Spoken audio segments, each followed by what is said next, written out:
Bien, mis hermanos, les voy a pedir que busque en sus Biblias nuevamente la epístola a Tito. Tito capítulo 3, y en esta noche estaremos meditando los versículos del 3 al 7. Vimos en la predicación pasada, mis hermanos, cómo es que nuestra vida piadosa identifica que somos de Dios. Nuestra vida piadosa identifica que creemos a la sana doctrina. Les preguntaba, ¿cómo podrían ustedes, mis hermanos, saber que siguen realmente a la verdad? Por vida piadosa, por conocer realmente a Dios. Generalmente, mis hermanos, cuando se creen doctrinas erróneas, es muy común que tales maestros, mis hermanos, tengan una vida desenfrenada. Pero si nosotros estamos en la verdad, vivimos en la verdad, también lo hacemos no solo por ella, sino conforme a ella. ¿Por qué razón nos salvó Dios? Estábamos muertos en nuestros delitos y pecados, pero nos dio vida juntamente con Cristo. Y ahora, mis hermanos, nos caracterizan nuevas obras. Así que lo que vamos a estar viendo en esta tarde es qué es lo que a nosotros nos motivó a hacer una profesión de fe en nuestro Señor Jesucristo. ¿Cuáles fueron las razones? ¿Acaso sería que estábamos siendo muy buenos en cierto momento y cierto predicador llegó con su mensaje y nos convenció? Vamos a estar analizando en ello en esta tarde. Le voy a pedir que nuevamente incline su rostro y vamos a orar. ¿Amén? Señor, yo ruego, Padre, que su Santo Espíritu nos capacite. Ruego que su Espíritu nos llene del conocimiento de la verdad, que su Espíritu nos haga comprender y explicar la verdad, Señor. Ruego por cada uno de mis hermanos, ruego por mí, Señor, que tu palabra sea expuesta y que sea de manera clara, Señor. Pido, Padre, que sobre todas las cosas podamos darte gloria, Señor, por tan grande obra que has hecho en el corazón de cada uno de nosotros. Te damos gracias en el nombre de Cristo. Amén. Mis hermanos, ¿alguna vez a alguno de ustedes le ha tocado ver cómo es que se resucita a un muerto? ¿No? ¿Nadie? Qué bueno. Pero nosotros pensamos en esto, hermanos. Hay alguien en un panteón y como el caso de Lázaro, Jesucristo le dice, Lázaro, ven fuera, y Lázaro dijo, no, Señor, estoy muy ocupado aquí adentro, y siguió muerto. Por supuesto que no. Revivió, salió de la tumba. Mis hermanos, ese gran milagro es el que pasa cada vez que un pecador se arrepiente de sus pecados. ¿Por qué razón puede el hombre perverso, el hombre malo, arrepentirse de sus pecados, mis hermanos? Por la obra del Espíritu Santo. Lo que vamos a ver en esta tarde, este sermón titulado De muerte a vida, la obra de la regeneración. Y vamos a estar viendo dos puntos. Número 1, sin la regeneración somos muertos. Y número 2, por la regeneración somos vivos. Así que voy a dar lectura al versículo 3. Porque nosotros también éramos en otro tiempo insensatos, rebeldes, extraviados, esclavos de concupiscencias y deleites diversos, viviendo en malicia y envidia, aborrecibles y aborreciéndonos unos a otros. Qué terrible descripción, hermanos, la que se nos da aquí acerca de nuestra pasada manera de vivir. Si pasáramos por cada uno de estos adjetivos, hermanos, sin lugar a dudas, realmente pondrían el dedo en la llaga. Éramos aborrecibles y aborrecíamos a otros. Pues nuestra condición, mis hermanos, era de muerte. ¿Por qué razón debemos nosotros mostrar toda mansedumbre para con todos los hombres, según el capítulo 3, versículo 2? ¿Cuál es la razón por la cual nosotros debemos adornar la doctrina de Dios, nuestro Salvador, con una vida piadosa? Mis hermanos, debemos de ser ejemplos a las personas fuera de la iglesia. No debe ser la iglesia blasfemada, hermanos, por causa nuestra. La palabra de Dios no debe ser blasfemada por causa de nuestro testimonio, sino todo lo contrario. Deben de dar gloria a Dios por nuestras vidas. Ese es el propósito del hombre, dar gloria a Dios. Es el propósito de la creación, dar gloria a Dios.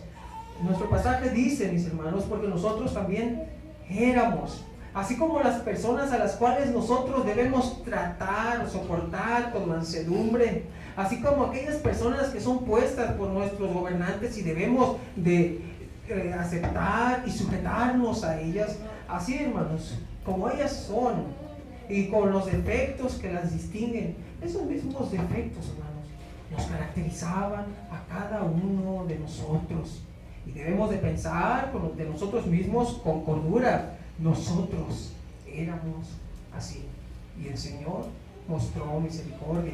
El tiempo en el que el verbo éramos está conjugado indica una acción que progresa en el pasado. Es decir, esto, hermanos, es una acción continuada, una acción acostumbrada. Todos aquellos adjetivos que se nos mencionan en el versículo 3 caracterizaban y definían nuestro estilo de vida. Realmente, hermanos, nosotros éramos extraviados, éramos rebeldes, éramos esclavos de concupiscencias y deleites, y éramos aborrecidos y aborrecedores. Así que veamos rápidamente, mis hermanos. Rebelde se refiere a aquel que no puede ser persuadido, aquel que no puede obedecer. Mis hermanos, no buscábamos a Dios. ¿Qué es lo que caracteriza a un rebelde, mi hermano? No seguir los lineamientos bíblicos. Debemos sujetarnos a la autoridad, pero debemos hacerlo siempre y cuando esté en perfecta armonía con los lineamientos bíblicos. Mis hermanos, vivíamos opuestos a la palabra de Dios. Desobedecíamos a Dios porque estaba escrito que debíamos amar al Señor, nuestro Dios, por sobre todas las cosas. Pero amábamos más las cosas por sobre nuestro Dios. Éramos desobedientes. También extraviados. Este verbo, hermanos, extraviados, del griego planao, tiene la idea de algo errante. Esto quiere decir, en la voz pasiva, que estamos siendo llevados por el error. En la cultura griega, hermanos, los astrónomos, de hecho, por eso la palabra planeta la bautizaron así, porque del griego planao, que significa error, pusieron los griegos planetes, que significa errante. Los griegos miraban cómo unas estrellas no permanecían en el mismo lugar, sino que divagaban, y nosotros, sin Cristo, divagábamos. No sabíamos cuál era nuestro propósito en este mundo. Caminábamos sin saber, derecho a una perdición. Éramos esclavos de concupiscencias y deleites. Esta esclavitud, mis hermanos, al igual que un esclavo no podía hacer su propia voluntad, sino la voluntad del amo. Lo que el amo dijera que hiciera, esto el esclavo haría. En el mismo sentido, hermanos, lo que nuestro mal interior nos decía hacer, hacíamos. Si nuestra carne decía miente, nosotros mentíamos. Pues, ¿cómo habríamos de desobedecer a nuestro amo? Lastimosamente, hermanos, nuestro amo era el pecado. Y lastimosamente, el amo de muchas personas, mis hermanos, es el pecado. Aquí surge una pregunta. Quizá usted ha escuchado de un famoso libre albedrío. Este albedrío, hermanos, quisiera explicarles lo que tiene de libre. El apóstol Pablo nos dice que éramos esclavos de concupiscencias y deleites, pero él mismo ya no es esclavo de concupiscencias y deleites. Y si nos regresamos al capítulo 1, versículo 1, Pablo, siervo de Dios. El término siervo del griego doulos es un esclavo, mis hermanos. ¿Qué tipo de esclavitud es la que nosotros tenemos, la que nosotros vivimos? Somos esclavos del pecado, condenados por el pecado, servidores del pecado, quienes hacen todo cuanto el pecado exija. ¿O somos esclavos del amo más poderoso, cuidadoso y amoroso que puede existir?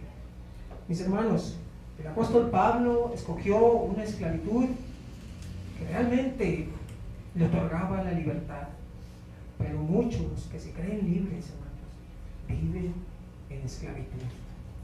Así que, hermanos, este libre albedrío, hermanos, nos lleva libremente a seguir los impulsos de nuestro pecado.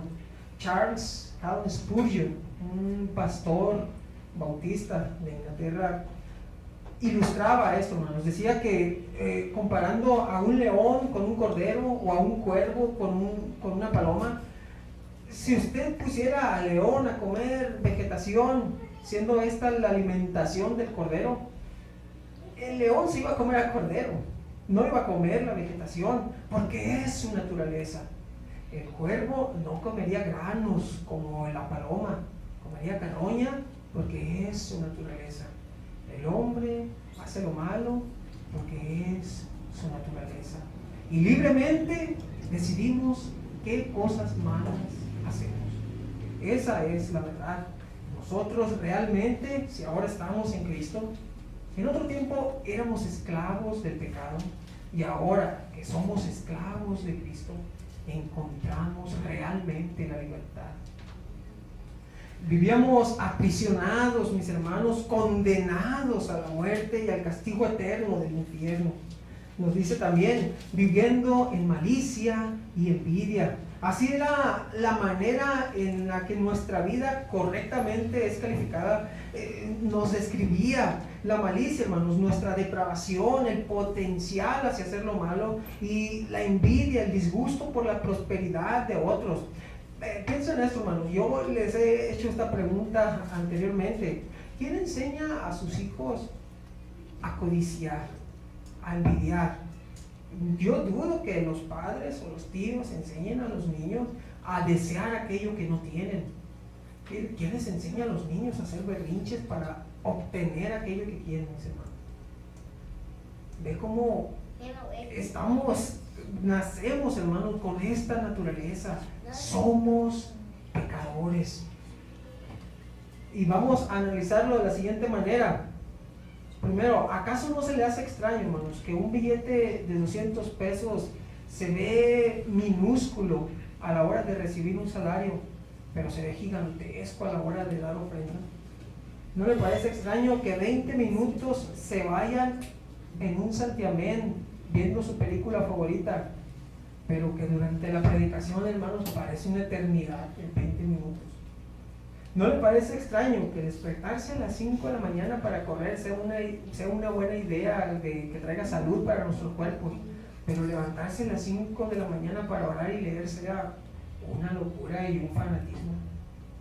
Hermanos, en nosotros está la capacidad para hacer lo malo, pero si somos esclavos de Cristo, no se hace nuestra voluntad pecaminosa, sino la voluntad de nuestro amo y Señor Jesucristo.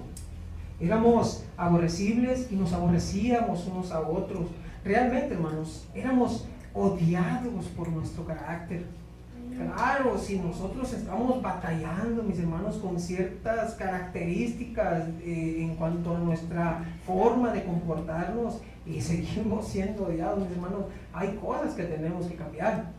Pero antes, todas esas cosas, todos esos malos hábitos, todas aquellas actividades pecaminosas nos distinguían, y no solamente delante de los hombres, sino delante de nuestro Dios, que es santo, santo, santo.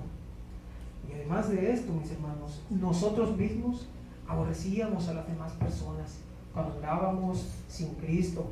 Así que debemos mostrar toda mansedumbre para con todos los hombres, porque nosotros estábamos en la misma condición que ellos, hombres pecadores en el mundo sin Cristo, directos a una condenación eterna. Y punto número 2, hermanos, Por la regeneración somos vivos. Leo el versículo 4. Pero cuando se manifestó la bondad de Dios nuestro Salvador y su amor para con los hombres, nos salvó. Hermano, cuando habla de manifestar, el griego epifaneia significa brillar sobre, y literalmente llegar a ser visible. Esto quiere decir, hermanos, algo que sería desconocido para nosotros, nos fue visible. Pudimos llegar a contemplarlo. ¿Qué quiere decir esto, mis hermanos? Nosotros no podríamos conocer a Dios si Dios mismo nos hubiera revelado a través de su palabra. Nadie puede conocer a Dios si no es por medio de su palabra. Y ahora, mis hermanos, esta manifestación de Dios halla su máxima expresión en la persona de nuestro Señor y Salvador Jesucristo. Pues Hebreos capítulo 1, versículo 1 y 2 nos dice: Dios, habiendo hablado muchas veces y de muchas maneras en otro tiempo a los padres por los profetas, en estos postreros días nos ha hablado por el Hijo, a quien constituyó heredero de todo y por quien asimismo hizo el universo. Mis hermanos, Jesucristo es la máxima manifestación de Dios. Jesucristo dijo: quien me ha visto a mí, ha visto al Padre. Hermanos, cuando Jesucristo vino a este mundo, despojándose de su lugar de gloria, no de su divinidad, sino de su lugar de gloria, humillándose a sí mismo, tomando forma de siervo y estando en la condición de hombre como nosotros, fue obediente hasta la muerte y muerte de cruz, por amor a cada uno de nosotros, sus elegidos, para que viniésemos al tiempo determinado al arrepentimiento y creyéramos en Jesucristo como nuestro suficiente Señor y Salvador. Hermanos, los méritos de todo esto no pertenecen a nosotros. Note, si Dios no se hubiera manifestado, no lo hubiéramos conocido. Si Dios no nos hubiera otorgado el don de la salvación, jamás habríamos llegado a conocerla. ¿Qué quiero decir con esto, mis hermanos? Siéntase gozoso, porque si usted goza de la salvación, no fue porque usted fuera lo suficientemente bueno como para aceptar un regalo de Dios, no. Fue porque Dios le amó tanto que le escogió, le regeneró y le llamó al arrepentimiento, le llevó a Jesucristo y a perseverar en la vida cristiana. Así que, hermanos, esa manifestación es de la misericordia de Dios, de la bondad. Cuando Jesucristo estaba en esta tierra, Él miraba a la gente y tenía compasión de ella, que estaba dispersa como ovejas sin pastor. Cuando el joven rico se le acerca a Jesucristo y le dice: maestro bueno, Jesucristo le dice: ¿por qué me llamas bueno? Solo hay uno bueno, nuestro Dios. Hermanos, aquí Jesucristo de cierta forma nos estaba revelando a nosotros: yo soy bueno, porque yo soy Dios. Así que, hermanos, la bondad de Dios halla su máxima manifestación en la persona de nuestro Señor Jesucristo. ¿Y qué podemos decir del amor? Porque de tal manera amó Dios al mundo, que ha dado a su Hijo unigénito, para que todo aquel que en él cree no se pierda, mas tenga vida eterna. Mi hermano, si usted ama a Dios, no es por su mérito, y no espero ofenderle con esto, sino que usted entienda la importancia que usted tiene para nuestro Dios. Si usted ama a Dios, es porque Dios le amó primero y le capacitó para amarle. Porque no hay justo ni aún uno, no hay quien haga el bien y nunca peque. No, hermanos, Dios nos capacitó a través de la regeneración de su Espíritu, del Espíritu Santo, y nos capacita para buenas obras, para clamar a Él y para predicar su palabra. Así que estando Cristo en esa condición, hermano, en la condición de hombre, siendo obediente, sometiéndose por su propia voluntad al determinado consejo del Padre, se entregó a sí mismo y nos salvó.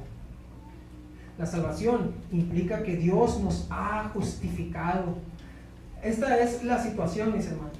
El hombre es pecador.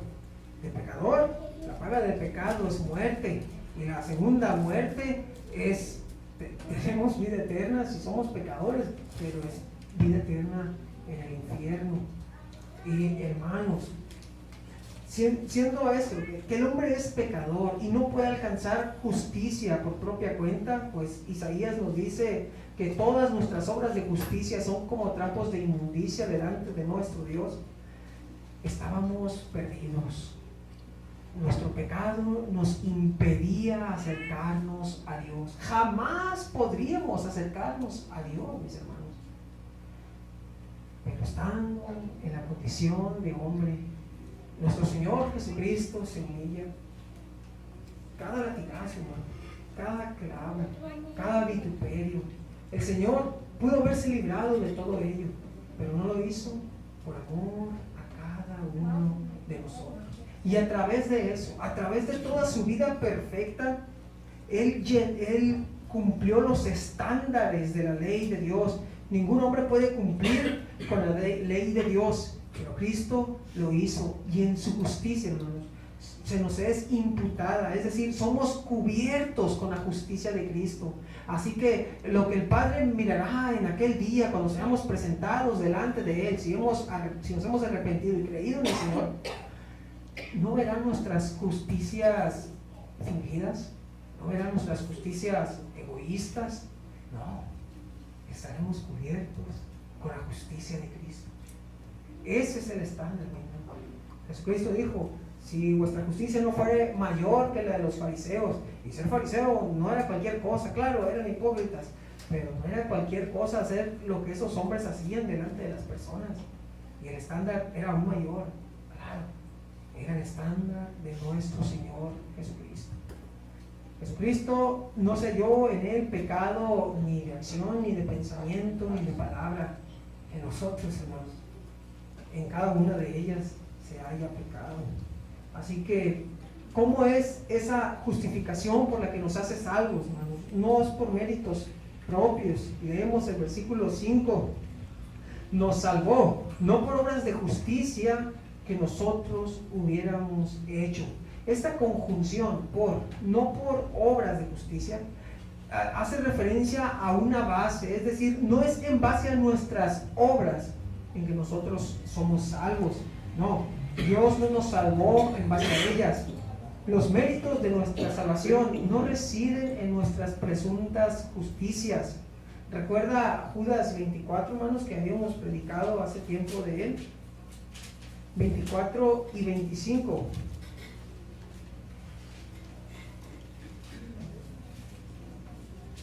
Y aquel que es poderoso para guardaros sin caída y presentaros sin mancha delante de su gloria con gran alegría, al único y sabio Dios, nuestro Salvador, sea gloria y majestad, imperio y potencia, ahora y por todos los siglos. Amén. Hermanos, ¿en quién descansan los méritos? En nuestro Dios y Salvador. Así que vamos a entrar a detalle en cómo es, en qué consiste el hecho de que nosotros podamos arrepentirnos si realmente somos malos. Es importante notar el sentido del lenguaje que Pablo emplea aquí. No por obras de justicia que nosotros hubiéramos hecho. La manera en la que el verbo está conjugado aquí, mis hermanos, en cierto tono irónico, hace referencia a acciones de cumplimiento imposible. A lo mejor ustedes son esta frase: el hubiera no existe, aunque literalmente el hubiera sí existe, ya que es el auxiliar del tiempo pretérito pluscuamperfecto del subjuntivo según nuestro español. Figurativamente implica algo que no aconteció, es decir, algo que no puede acontecer, como el ejemplo que dábamos hace tiempo: hubiéramos tomado otro camino, no lo tomaste, te viniste por este. Hubiera no existe. Hermanos, era imposible para nuestras obras llenar el estándar de justicia que Dios requería para que fuésemos justificados. para que fuésemos salvos. ¿Cuál era entonces ese estándar, mis hermanos? Las obras y la justicia de nuestro Señor Jesucristo. Así que realmente es imposible ser salvos por obras. Y ese es el principio, mis hermanos, de todas las sectas, de todas las religiones sectarias. El añadir, atribuir obras para la salvación. Como el carcelero de Filipos que le pregunta a Pablo, ¿qué he de hacer para ser salvo? La respuesta natural del hombre acerca de la salvación siempre es, ¿qué obra necesito hacer? Pero ya lo hemos dicho, nuestras obras son incapaces, son ineficaces, no llenan el estándar de justicia. Así que la justicia tiene que ver con el cumplimiento de la ley de Dios. Y ustedes recuerdan, hermanos, los 10 mandamientos. ¿Cuál es el primero? No tendrás dioses ajenos delante de mí. Y nuestros dioses modernos, hermanos, nuestras prioridades, nuestros trabajos, nuestros amigos, etcétera, con ellas le quitamos el primer lugar a nuestro Dios. Lo que tengamos como prioridad en nuestras vidas, el primer lugar en nuestras vidas, ese es nuestro Dios. Ahora piense, hermano, ¿qué está ocupando el primer lugar en nuestras vidas? ¿Realmente es nuestro Señor? ¿O será el trabajo, que tengo que quedar bien con el jefe? Tenemos que meditar en ello, hermanos, porque quebrantamos el primer mandamiento. El segundo mandamiento: no te harás imagen ni ninguna semejanza de la creación, no te inclinarás a ellas ni las honrarás. Y aparte de ciertas religiones que llenan sus templos de figuras, de pinturas, de hombres, mujeres, de criaturas, yo estoy de acuerdo con lo que Montgomery comenta acerca de esto, y les leo: no todas las imágenes falsas de Dios están solo en los templos paganos, también existen en las mentes y los corazones de los hombres incrédulos. Con frecuencia se oye decir frases como la siguiente: me gusta pensar en Dios como el gran arquitecto o artista, o yo no pienso en Dios como un juez, sino solo como un padre amoroso. Es importante señalar, hermanos, que quienes se sienten libres para pensar de Dios como a ellos les gusta, también están quebrantando el segundo mandamiento. Se están haciendo una imagen de Dios. Pero ¿sabe qué tenemos, hermano? La revelación de Dios. Aquí tenemos la voluntad, el ser, el carácter de Dios. Y a esto no digo que adoremos la Biblia, pero que conozcamos a Dios a través de ella. No hay nada con lo cual Dios pueda ser comparado. No obstante, hermanos, violamos el segundo mandamiento. Y se podría seguir, hermanos, por cada uno de los 10 mandamientos, y somos quebrantadores de cada uno de ellos. Así que, no, nuestra justicia no puede salvarnos. Entonces, ¿qué es lo que puede, hermano? El apóstol Pablo escribe que es debido a la misericordia de Dios. Nos salvó no por obras de justicia que nosotros hubiéramos hecho, sino por su misericordia. Romanos 9:14, le voy a pedir que me acompañe a Romanos capítulo 9.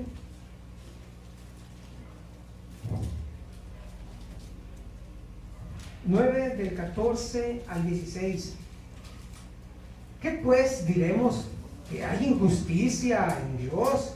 En ninguna manera, pues a Moisés dice: tendré misericordia del que yo tenga misericordia, y me compadeceré del que yo me compadezca. Mis hermanos, no somos salvos por nuestras obras, somos salvos porque Dios mostró su misericordia hacia nosotros. Y en ese sentido, hermanos, debemos vivir mostrando misericordia.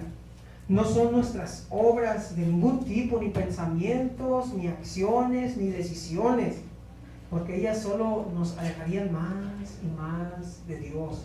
No, es porque fuimos objetos de la misericordia de Dios.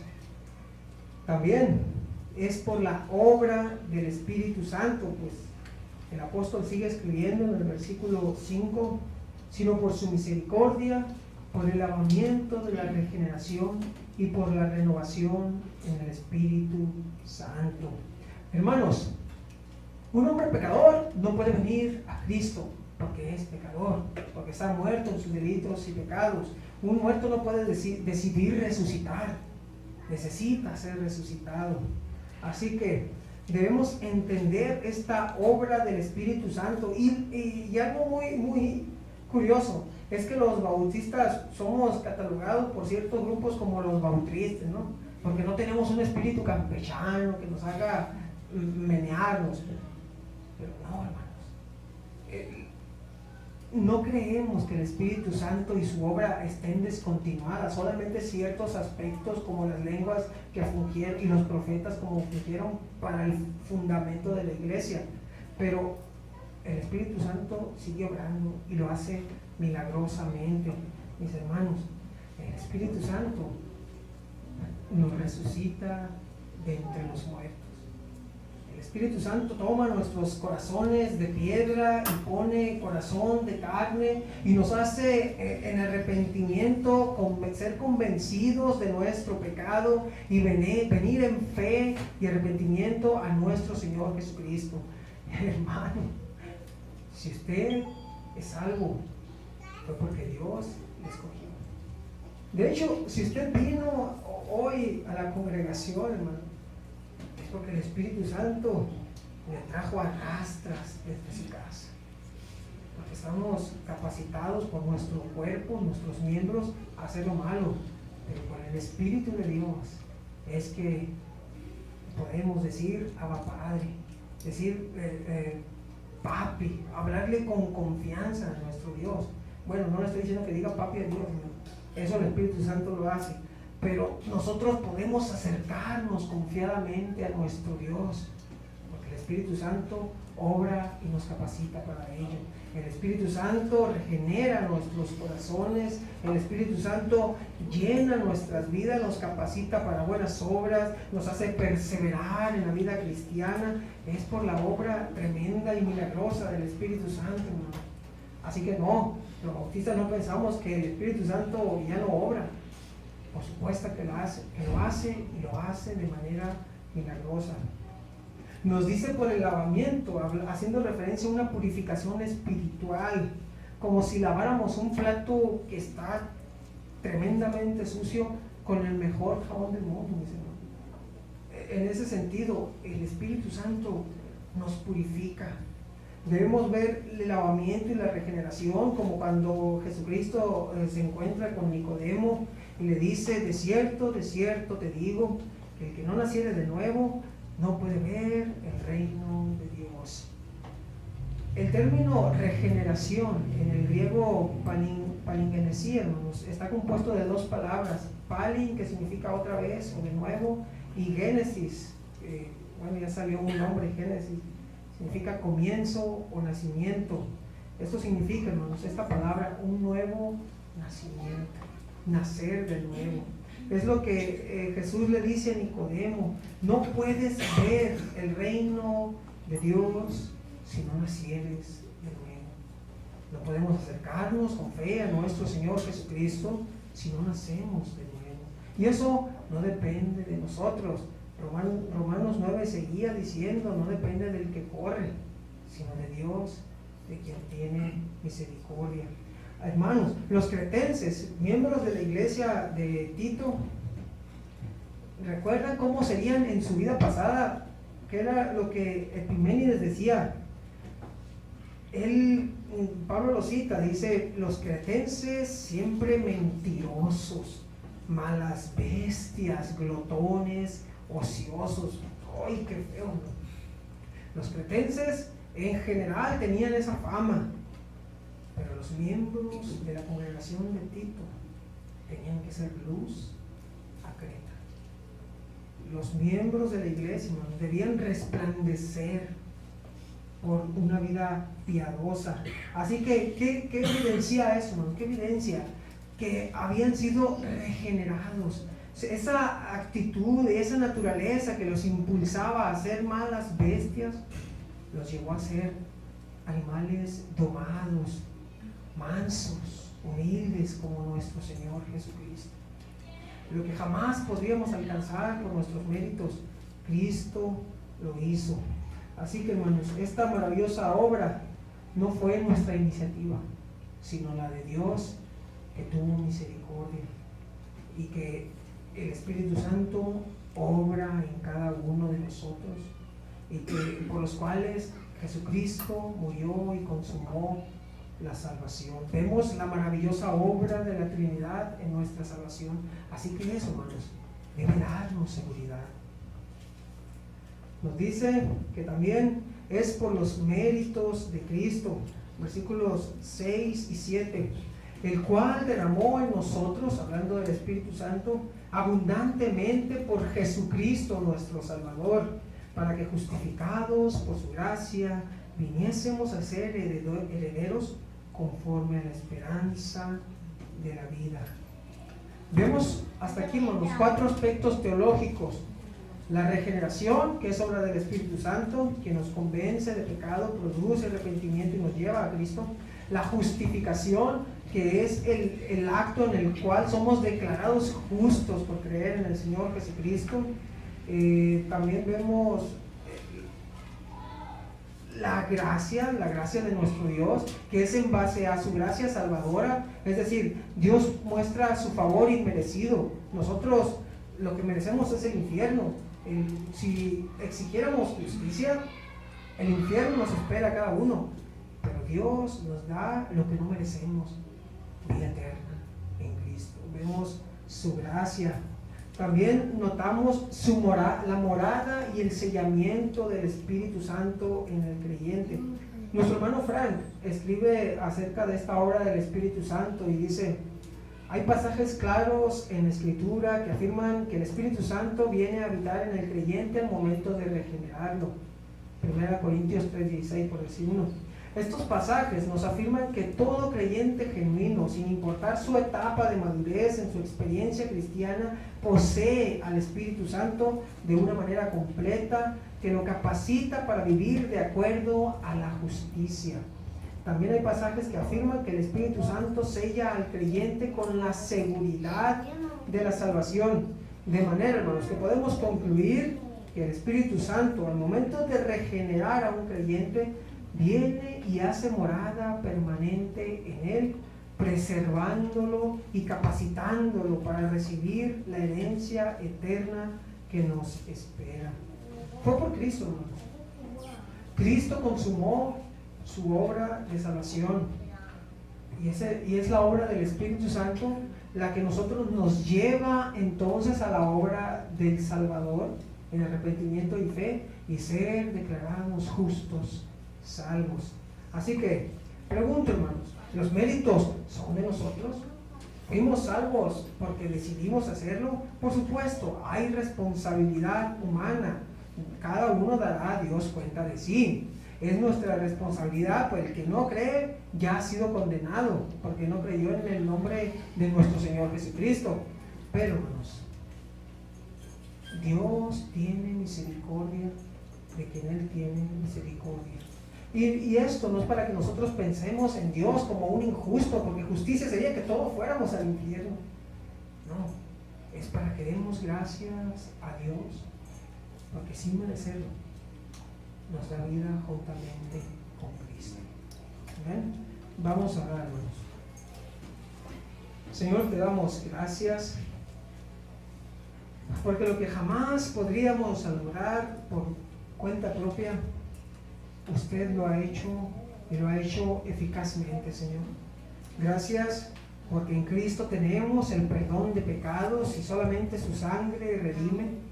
Gracias porque a pesar de nuestra condición y depravación, es su Espíritu que nos regenera para venir en arrepentimiento y fe a nuestro Señor Jesucristo. Gracias, Señor, porque jamás podríamos ni siquiera pensar en acercarnos a ti, pero usted mostró su misericordia y nos eligió en Cristo desde antes de la fundación del mundo. Padre, pedimos ahora, Señor, que usted nos conduzca por su Espíritu Santo de victoria en Cristo Jesús, para que en todas nuestras obras usted sea glorificado. Y ahora, Señor, esperamos que nuestro Señor Jesucristo venga, que su Su Espíritu mora en nosotros y nos preserva y nos capacita para guardar la esperanza eterna en la segunda manifestación de nuestro Señor y Salvador, que vendrá con juicio al cual los incrédulos temen, pero nosotros, Señor, por su misericordia, lo esperamos con gran alegría. Gracias damos a usted, Señor, y pedimos que nos preserve y que produzca en nuestro corazón el querer como el hacer por su buena voluntad, de aferrarnos a su palabra, de mantenernos en bien obrar para su gloria en Cristo Jesús. Amén. Amén. El Señor les bendiga, hermanos.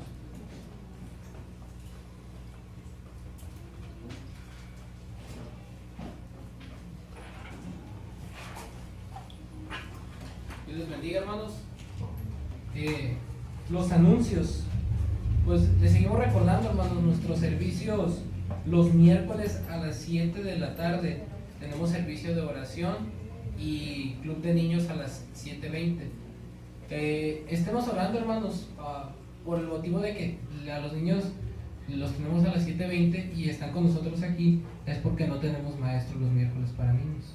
Nomás solamente le estoy dando clases a los niños, pero como están revueltos en diversas edades, pues me es muy difícil tenerlos concentrados tanto tiempo. Entonces por eso empezamos a las 7:20, porque se distraen, pues necesitan de estar los niños de sus respectivas edades con maestros que específicamente vayan preparados para esa edad. Yo les doy a los más grandecitos. Entonces estemos orando también porque estoy preparando un material del nacimiento del Señor Jesucristo, que es para de aquí a diciembre también, para los niños. Bueno, para los niños más grandes, entonces estar orando para que el Señor provea un transporte para que haya maestros, ¿no? Oren mucho por eso, hermanos. Necesitamos maestros para los niños. También pues les sigo recordando los domingos a las 11 de la mañana, hermanos. Ensayamos los himnos. No es algo común cantar himnos, hermanos. No es cualquier cosa ni, a ver, tenemos que prepararnos para alabar a nuestro Señor, y los hermanos y hermanas que están aquí a esa hora y que ensayan eso se pueden dar cuenta de la diferencia cuando uno se prepara, no es así, hermanos. Entonces no es lo mismo venirse y prepararse en oración y en el ensayo a venir ya en la tarde, y a veces no lo sabemos. Entonces quien pueda venir los domingos a las 11 de la mañana, vengan, hermanos, a ensayar estos himnos. También a las 5 de la tarde estamos teniendo la escuela dominical, muy buenas clases, hermanos, que están impartiendo nuestro hermano Manuel, nuestro hermano Isaías y también yo. Nos turnamos. Bueno, yo no soy bueno, ¿no? Pero las clases me refiero que Isaí, perdón. Nuestro hermano viene de la iglesia Getsemaní, muy buen maestro, nuestro hermano Isaí también. Estamos viendo acerca de las doctrinas bíblicas esenciales que todo cristiano debe de conocer a profundidad, de acuerdo a la palabra de Dios, y que serán sin duda de mucha bendición para usted. Y pues el servicio de predicación, de adoración al Señor, pues sabemos que empieza a las 6 en punto, ¿no? Por lo regular, como somos mexicanos, pues nos damos tolerancia, ¿no? Pero se supone que lo ideal es empezar a las 5 la escuela dominical, terminar a las 5:50, 5:55, y a las 6 en punto, máximo a las 6:05 con 15 segundos, empezar. Bien exacto. Pues rogamos, hermanos, para que podamos ser puntuales, ¿no? Si usted le ponen una cita al doctor y sabe que si no llega antes no lo atienden, se da el lujo de llegar. Si le ponen la cita a las 6 de la mañana, llegar